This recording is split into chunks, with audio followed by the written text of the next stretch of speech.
Hello everyone, welcome back to మనసును విను. జీవితం ఎంత చిన్నదో తెలుసా? కానీ మనం దానిని ఇంకా చిన్నది చేసుకుంటూ రోజు పరుగులే పెడుతుంటాం. పనులు, బాధ్యతలు, ఒత్తిళ్ళు.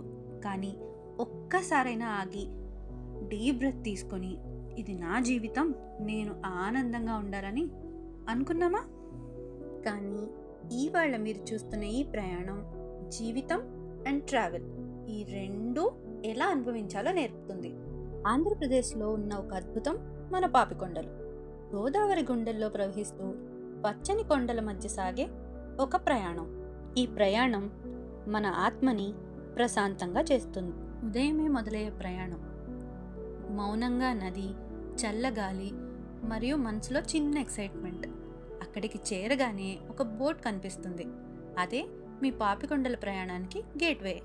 ఆ బోట్లో అడుగు పెట్టగానే మొదటి తగిలేది గాలిలోని తేమ, నీటి వాసన మరియు మనసును తాకే గోదావరి గాలి. ఒక్కసారి బోట్ స్టార్ట్ అవ్వగానే గోదావరిలో నెమ్మదిగా పర్వతాల మధ్య వంగుతూ వెళ్ళడం, అది ఒక అద్భుతం. కొండలకి దగ్గరగా, మరింత దగ్గరగా వస్తూ ఒక సహజ గేట్వేలా కనిపించే క్షణం మాటల్లో చెప్పలేంది. జీవితం కూడా ఒక నది లాంటిదే. ఎప్పుడో ప్రశాంతం, ఎప్పుడో వేగం, ఎప్పుడో నవ్వులు, కానీ ఆగకుండా ముందుకు సాగుతూ ఉండడమే. డబ్బు సంపాదన ముఖ్యం, కానీ జ్ఞాపకాలను కూడా సంపాదించాలి. అవి జీవితంలో మనతో పాటే ఉంటాయి. ఇదే పాపికొండల్లో ముఖ్యమైన భాగం. నది ఇంత నిశ్శబ్దంగా, పర్వతాలు ఇంత దగ్గరగా, గాలి ఇంత మృదువుగా జీవితంలో చాలా అరుదుగా వస్తాయి ఇలాంటి క్షణాలు.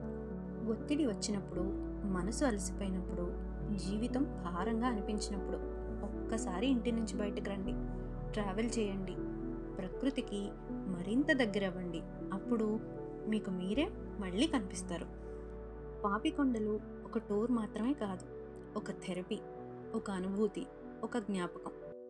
జీవితం ఒక్కసారే వస్తుంది, దాన్ని ప్రేమించండి, ట్రావెల్ చేయండి, మీ జీవితాన్ని ఫుల్ ఫ్లెడ్జ్డ్గా జీవించండి. Hope you all enjoy my video. Next video కోసం వెయిట్ చేయండి. Until then, signing off. Please do like, share, comment and subscribe to మనసును విను.